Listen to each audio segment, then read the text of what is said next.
I had $22 million sitting in a numbered company in British Columbia. And my own daughter had just told her friends that I was the family handyman, not her father. Not the man who worked 16-hour shifts on oil platforms off the coast of Newfoundland so she could go to UBC without a single dollar of student debt.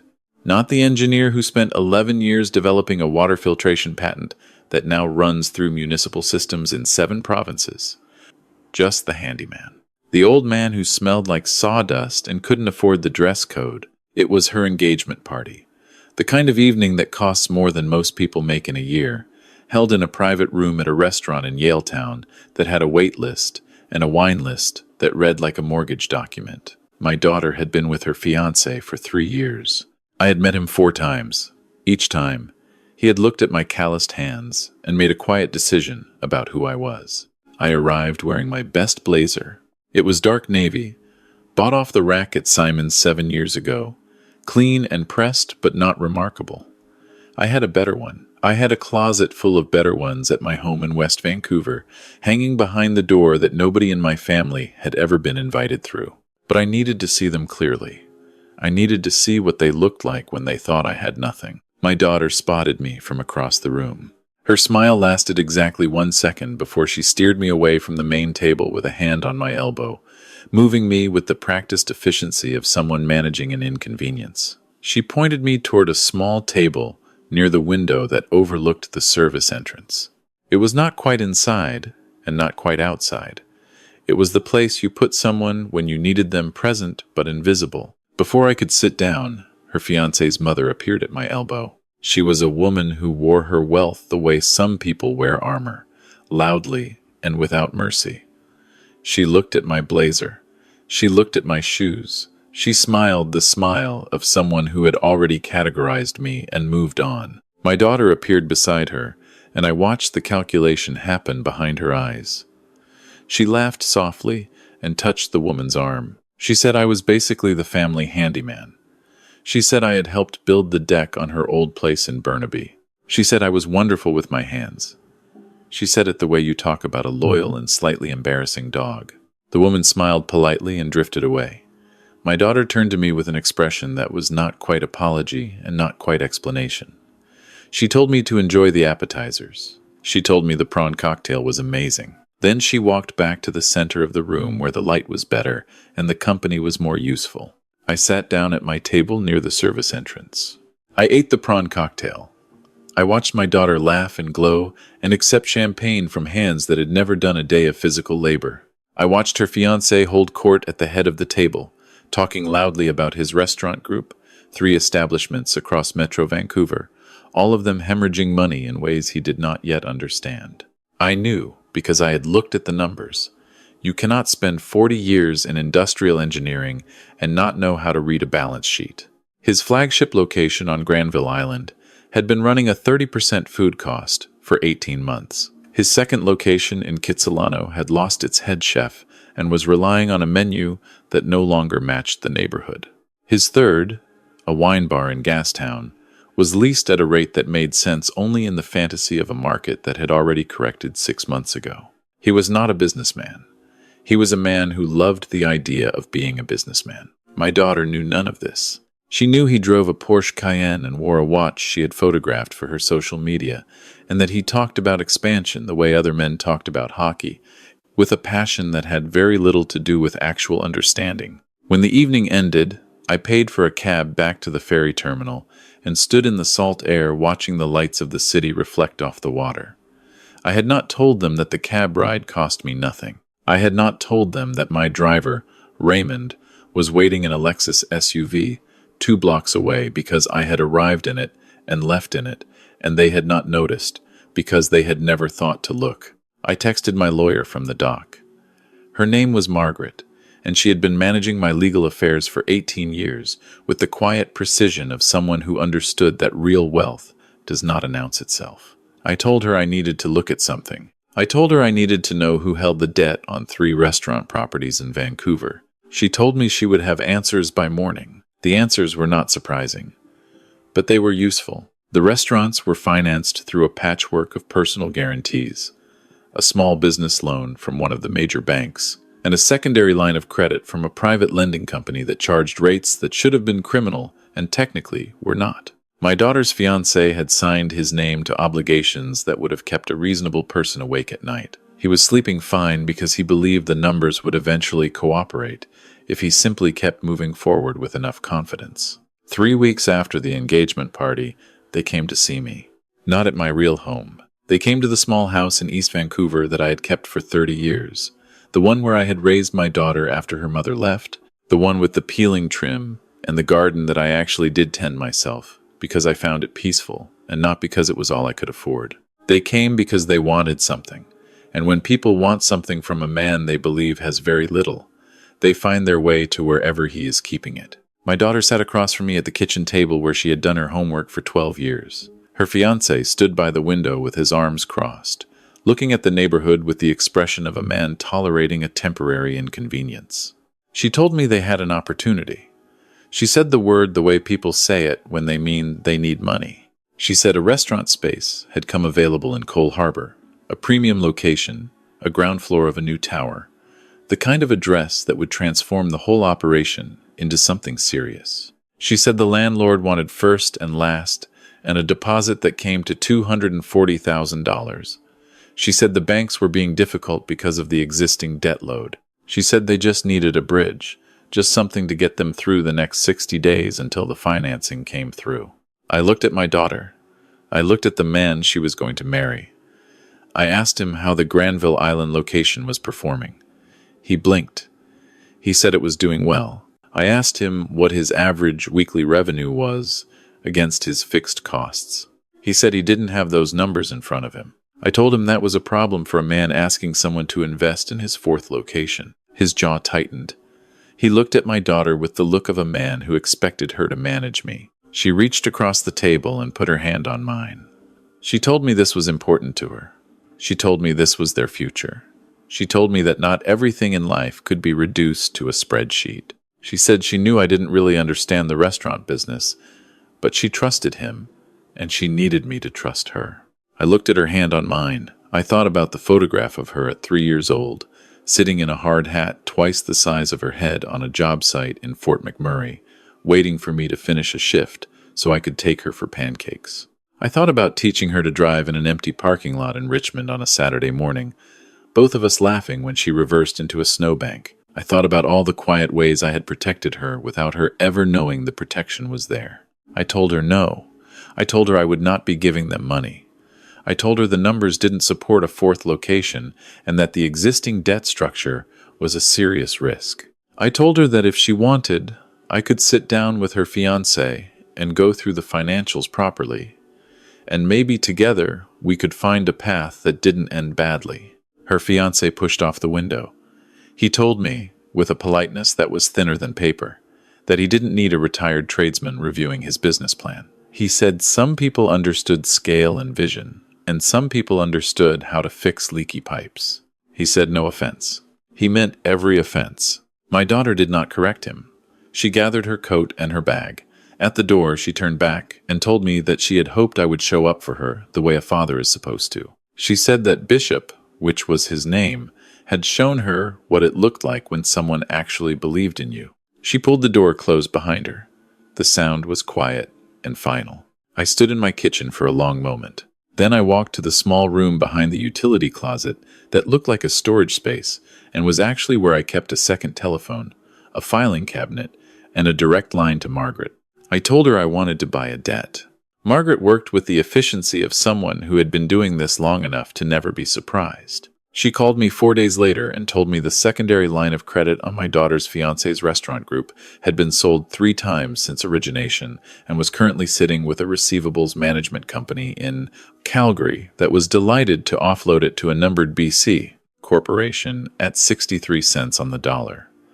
The total face value was $480,000. I would pay just over $300,000 to own it outright. I told her to proceed.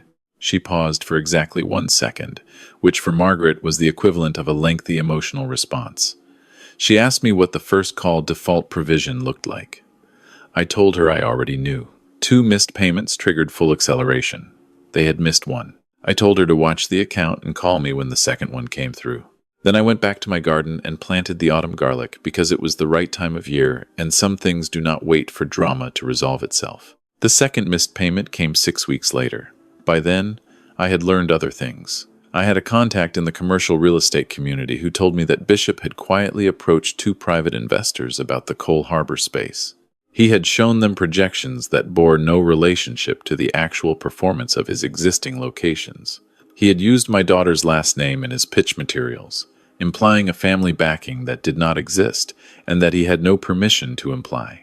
I also learned that the Porsche was leased in a way that would not survive a credit review. I learned that the watch she had photographed for her social media had been returned to the jeweler 3 weeks after the photos were taken. I learned that Bishop had a previous business in Calgary that had ended badly for several people who had trusted him with their savings, and that the settlement had been private and the details unavailable but not invisible to someone who knew where to look. My daughter did not know any of this. She was planning a wedding. I drove to her apartment in Mount Pleasant on a Tuesday evening. I parked on a side street and walked to her building in the November rain, which in Vancouver is not really rain but a permanent atmospheric condition, a wetness that comes from all directions simultaneously. I had brought a folder. Inside was a summary of everything I had found, organized clearly, the way I would have organized a safety report on a job site. I was not there to fight. I was there to warn. She answered the door in a state I recognized. It was the look of someone who has been given a story and has decided to live inside it. She looked at the folder. She looked at me. She told me that Bishop had told her I might do something like this. She said he had warned her that I would get involved and try to undermine him because I had never believed in anything larger than my own small life. She said he understood me better than I understood myself. She said he had told her that threatened men always attack what they cannot control. I asked her to sit down. I asked her to look at the folder. She told me to leave. She said she was tired of my negativity. She said that she had spent her whole childhood watching me play it safe and settle and survive, and she was not going to do that. She said Bishop dreamed, and she wanted to live in that. She said if I could not support her, then I needed to decide whether I was in her life or not. I looked at her in the doorway. I looked at the woman my daughter had become, and I felt the distance between us like a physical thing, a cold space that had been building for years without me noticing. Get her. I told her I loved her. I told her the folder would be on the floor outside her door, and I hoped she would read it when she was ready. I told her to call me. She closed the door. I placed the folder against the doorframe. I walked back to my car in the rain. I had tried. She had made her choice. Now I had to make mine. Margaret filed the acceleration notice the following morning. It was sent to Bishop's business address by registered mail and by process server simultaneously. The notice stated clearly that the full outstanding balance of the line of credit was due within 14 days, and that failure to pay would result in immediate legal action, including application for receivership of the restaurant. Assets. I sat in my real house in West Vancouver, in the study that overlooked the inlet, and I drank my coffee and waited. The waiting was not comfortable, but comfort had not been the point for some time. Bishop called a number he had found. I don't know how he found it. He was the kind of man who always found a number when he needed to. He was calm on the phone in the way that con artists are calm, warm, and reasonable, and just slightly too smooth. He told me there had been a misunderstanding. He told me the company holding his debt had made an error. He asked if I knew who had purchased the note. I told him I had no idea what he was talking about. I told him I was a retired engineer. I told him some people understood scale and vision, and some people fixed leaky pipes. There was a silence on his end. Then he told me he hoped we could have a civil relationship as family. I told him I looked forward to meeting him properly at some point. I wished him a good evening. 4 days later, the legal system began to move. Bishop filed for creditor protection under the company's Creditors Arrangement Act, which is what Canadian businesses use when the debt becomes larger than the lies. He had found a bankruptcy trustee who agreed to act, and the initial protection gave him 30 days to file a restructuring plan while the automatic stay froze all collection efforts, including mine. He thought he had bought himself time. He thought the numbered company holding his debt was somewhere in Toronto or Calgary, a faceless fund that would negotiate rather than fight. He did not know that the numbered company had one shareholder, one director, and unlimited patience. The creditors' meeting was held in a boardroom in a downtown office tower, the kind of building where the carpet absorbs all sound and the air tastes like recycled ambition. I arrived wearing a charcoal suit that had been made for me in Toronto by a tailor I had been using for 20 years. It was not a flashy suit. It was a precise suit. There is a difference that people with real money understand and people performing wealth do not. Margaret sat beside me. Across the table was Bishop's trustee, a harried man in a suit that was doing its best. Beside the trustee was Bishop, who looked at me with an expression that started as polite recognition and ended somewhere else entirely. And beside Bishop was my daughter. She was wearing the ring. It caught the overhead lighting and held it. She had not known I would be there. She had not known who had purchased the debt. She saw me, and the color left her face in a single smooth movement, the way ice thaws in fast water. Bishop leaned to his trustee and said something I could not hear. The trustee shuffled papers. Bishop sat back and looked at me with the careful expression of a man recalibrating. He tried charm first. He said this was a surprise. He said he hadn't realized I had any interest in the restaurant industry. He said he hoped we could find a resolution that worked for everyone, that family was family after all. I looked at him. I looked at the man my daughter had chosen over the folder of evidence I had left at her door. I looked at the man who had used her surname to imply a backing that did not exist. I looked at him and I said nothing for a long moment. Then I asked the trustee to proceed with the verification of secured creditor claims. What followed was the methodical work of numbers, which is a language Bishop did not speak fluently. The trustee reviewed the credit agreement. He reviewed the acceleration notice.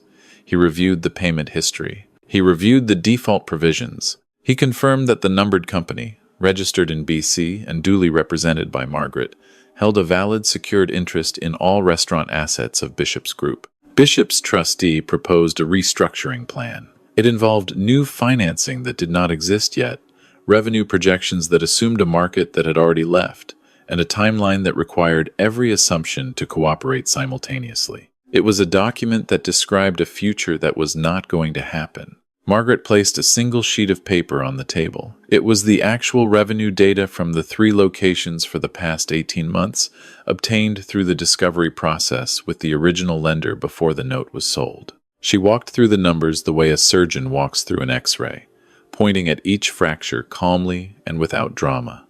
The Granville Island location had not been doing well. It had been declining at a rate that, extended forward, intersected with insolvency in approximately 4 months. The Kitsilano location had lost its liquor license review the previous spring and was operating on a conditional basis. The Gastown Wine Bar had a lease escalation clause that would trigger in 90 days and add $11,000 to the monthly fixed cost.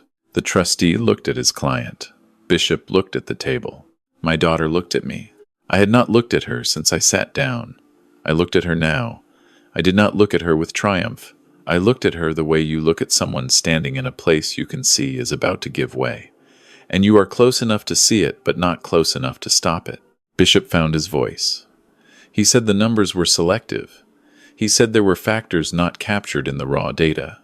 He said the Cole Harbor opportunity would have changed everything. He said he had been managing a difficult market cycle with creativity and resilience, and that any serious business person understood that growth required tolerance for temporary pressure. I asked him one question. I asked him what his combined personal net worth was, excluding the restaurant assets. At the moment, he had asked my daughter to invest $240,000 of the money she had been hoping to borrow from me. He did not answer. I reached into my briefcase. I placed a document on the table. It was a credit bureau report obtained through legal means during the discovery process when I had retained standing as a secured creditor. It showed, in clear columns, that at the time he had made his pitch about the Cole Harbor space. Bishop's personal credit score had been below 600. He had 2 judgments registered against him from the Calgary business, and his personal checking account had held less than $1,200. He had asked my daughter to find $240,000, while he had $1,200. My daughter's hand was flat on the table. I watched her fingers press down as if she were trying to hold the surface in place. The trustee asked for a recess. During the recess, Bishop went to the washroom. My daughter and I sat on opposite sides of the table in a silence that was not empty. It was very full. She spoke first. She asked me how long I had known. I told her about the folder. I told her what the folder contained. I told her I had tried to give it to her 6 weeks ago. She looked at the ring on her hand. She said she had not read the folder. She said she had put it in the recycling without opening it because she had decided that whatever was inside was something I had assembled to control her. I told her I understood why she had thought that. I told her I had not been good at showing her who I actually was. I told her I had kept things private in a way that had probably felt like distance, and that I could see how that had made it difficult for her to trust my judgment over someone who was enthusiastic and present and said yes instead of wait. She looked at me. She asked me who I actually was. I told her I was her father. I told her the rest was details that we could go through properly when this was finished. Bishop came back from the washroom with a different kind of energy. He sat down and put his hands on the table and looked at me and spoke directly, dropping the warmth and the smoothness, getting to what was underneath. He told me I had overplayed my hand. He told me that a secured creditor forcing receivership on a small business created more cost than recovery, and that every trustee in the country knew this. He told me I would get back maybe 40 cents and spend twice that in legal fees, and that I was doing this out of spite and everyone in the room knew it. He told me I was a bitter old man who could not stand watching his daughter thrive with someone who actually knew how to build something. I let him finish. Then I asked Margaret to pass me the second document. It was a filing from the BC Securities Commission. It had arrived, coincidentally, that morning. It was the preliminary notice of an investigation into representations made to private investors in connection with a proposed restaurant development in Cole Harbour, specifically regarding claimed family financial backing used to establish credibility with prospective investors. Bishop's name was in the first paragraph. The trustee looked at the document. He looked at his client. He picked up his pen and put it back down. He picked up his phone. My daughter looked at the filing. She looked at Bishop. He was very still now in the way that guilty people become still when the room stops giving them room to move. She asked him, quietly, whether he had told investors that her family was backing him. He said it was more complicated than that. She asked him if her last name was in any materials he had given to outside investors. He said names come up in conversations. She took off the ring. She placed it on the table between them. She did not throw it. She did not cry. She placed it with a precision that I recognized, a gesture of someone who has just decided something clearly and completely. She stood up, gathered her jacket, and looked at me. She asked if I could give her a ride. I stood up. I buttoned my jacket. I told Margaret I would call her in the morning. I nodded to the trustee. I looked at Bishop one last time. He was looking at the ring on the table with the expression of a man who has just watched his plan dissolve and is already calculating his next move before this one is even finished. We walked out together, my daughter and I, into the elevator and through the lobby and out into the Vancouver afternoon, which was gray and wet and entirely ordinary. She said nothing until we reached the car. Raymond opened the door. She looked at the interior and then at me. She said she hadn't known about Raymond. I told her there were a number of things she hadn't known about. We drove across the Burrard Bridge, and she looked out at the water, and she said she owed me an apology. She said she had let someone tell her a story about who I was, and she had believed the story without questioning it because it was easier than having a real conversation. She said she was sorry for what she had said at her apartment. She said she was sorry for the engagement party. I told her the prawn cocktail had been excellent. She laughed. It was a small, shaky sound, and it was the most honest thing I had heard in months. I told her there was something I needed to show her. I asked Raymond to take us to West Vancouver. She looked at me and I watched her understand, slowly, that we were not going to East Vancouver. We were going somewhere else. We drove up through the British properties and I watched her face as the houses changed. And we turned into the driveway of the house I had lived in for 9 years. The one with the view of the inlet and the garden where I grew the garlic. She was quiet for a long time, standing in the front hallway. She asked how long. I told her about the patent. I told her it had been licensed in stages. The first significant payment coming when she was finishing her undergrad. the amounts growing as the technology was adopted across more municipal systems. The portfolio of real estate holdings built methodically over 15 years through the numbered company that nobody in her life had ever thought to look at because nobody had ever thought I was worth looking at carefully. She sat down on the staircase. She said she had spent years feeling like she needed to escape the smallness of what we had.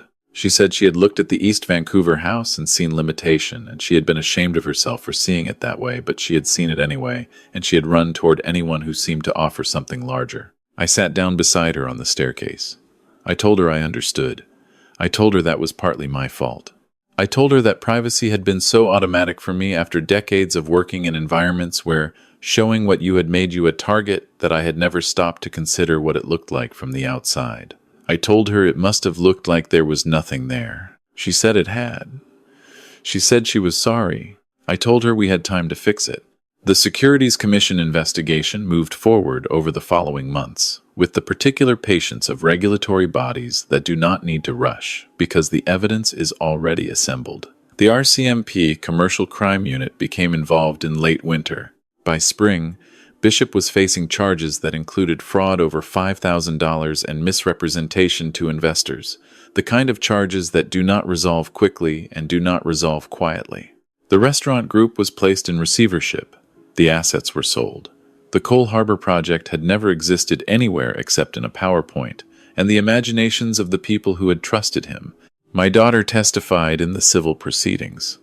She was not a defendant. She was a witness, and she was honest, which cost her something, but not as much as dishonesty would have. She moved back to Vancouver properly.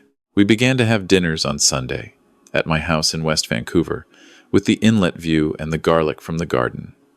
We talked about things we had never talked about. We talked about her mother, and about the years in East Vancouver, and about the choices I had made that I would have made differently. We talked about what she actually wanted, not what she had been performing wanting.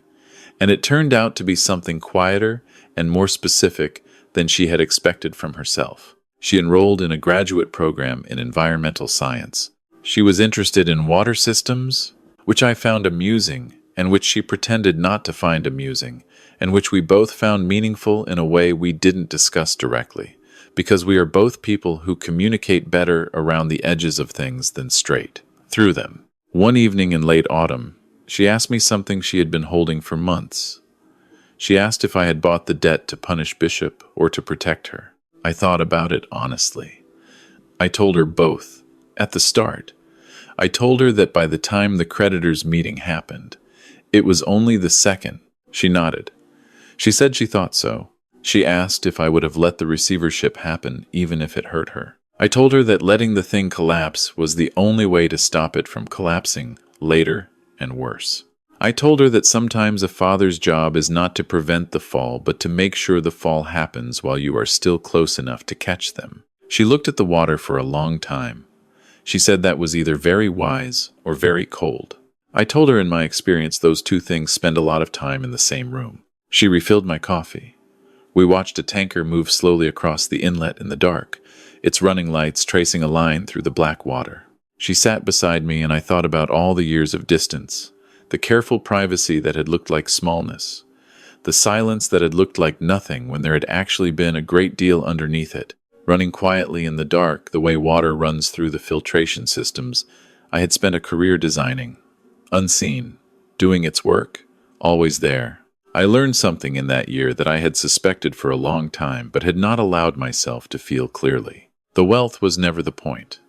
I had built it because I came from nothing, and because the fear of returning to nothing does not leave you no matter how far you travel from it.